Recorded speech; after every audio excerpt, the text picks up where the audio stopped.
I bought a Tapper colt at the Keeneland September sale, and incredibly excited about that purchase. It was a colt that had plenty of size and scope and carried himself with a real presence that drew me to him.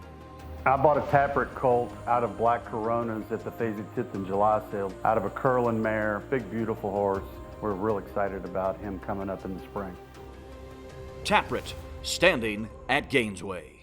Hey everybody, it's Jay Privman along with Marty McGee, and we have a lot to cover on this week's Derby Watch. Marty, let's start with a review of the 3 races from last week that impacted our Derby Watch top 20. And significantly, we have a new favorite on your morning line and a very big name on our list for the first time. Let's talk in order here about both Epicenter and Messier.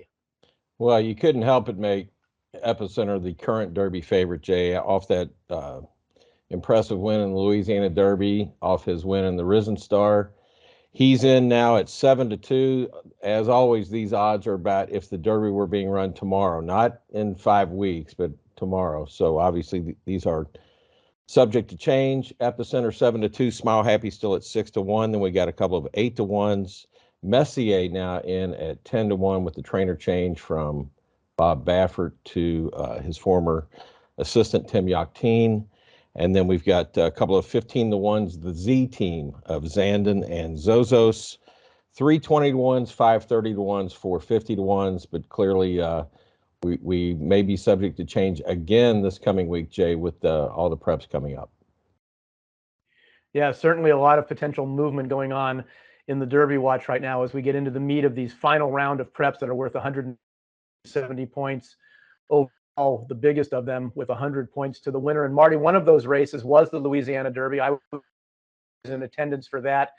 Epicenter and Zozos ran 1-2 in there. They're on our Derby Watch top 20. Epicenter, as you mentioned, the new favorite for the Derby. Zozos, one of the newcomers that we put on the list this week.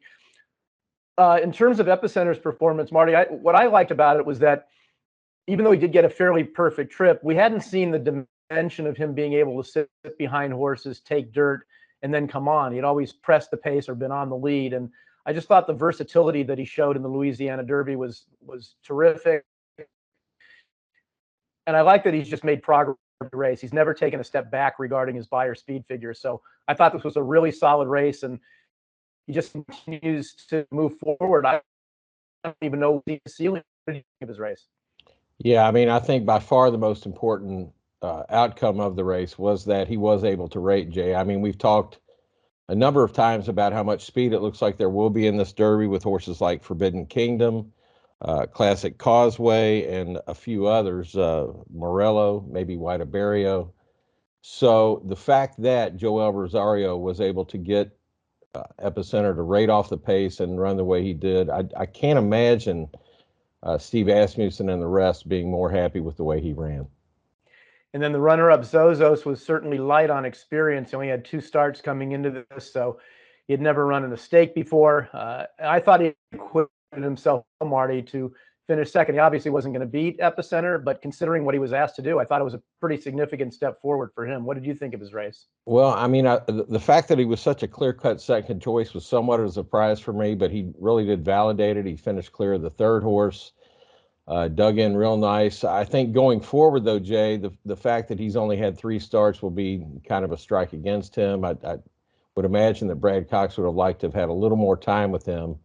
But as it is, he's in with the 40 points, so it'll be up to how he trains up to the Derby. Another race from last week that we want to discuss is the Sunland Derby. This race won by Slow Down Andy, who had earned 10 points in the last fall or at the end of the year when he won the Los Alamitos Futurity. Disappointed in his 1 start since then.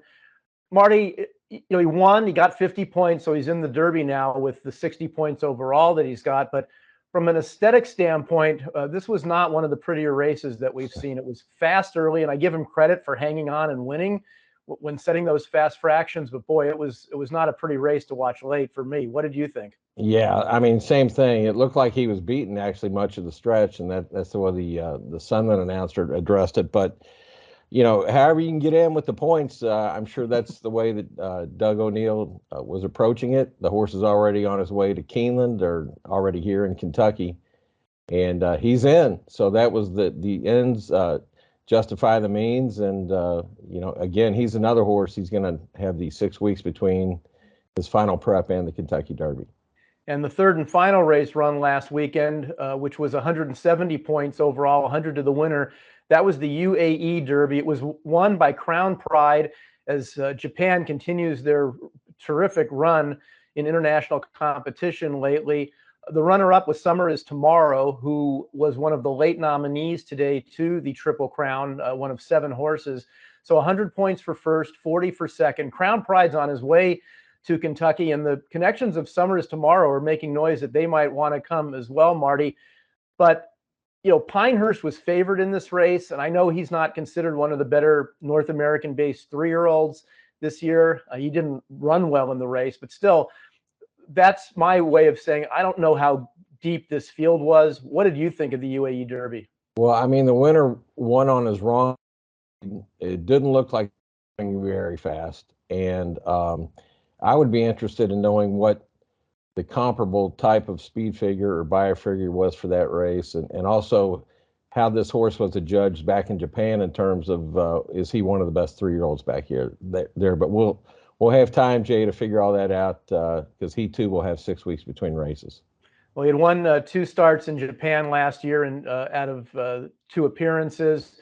His only race earlier this year, he lost, but it was at a mile, which is probably short of ideal for him, and on and off track. So he's 3 for 3 at a 1 1/8 or farther and on fast surfaces. But in watching the race the other day, Marty, I don't know if he actually won the race or if it was more Summer is Tomorrow, who had never been beyond 7 furlongs, kind of hitting a wall the last furlong there and letting Crown Pride get up and beat him at the end.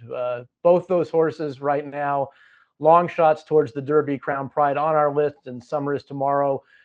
If we know for sure that he's running, we may have to put him in as well since he has 40 points. Well, that's our look at all the races from last weekend, and there's a lot going on this weekend as well. So be sure to watch our preview of this weekend's races here at DRF.com. For Marty McGee, I'm Jay Privman. Thanks for watching.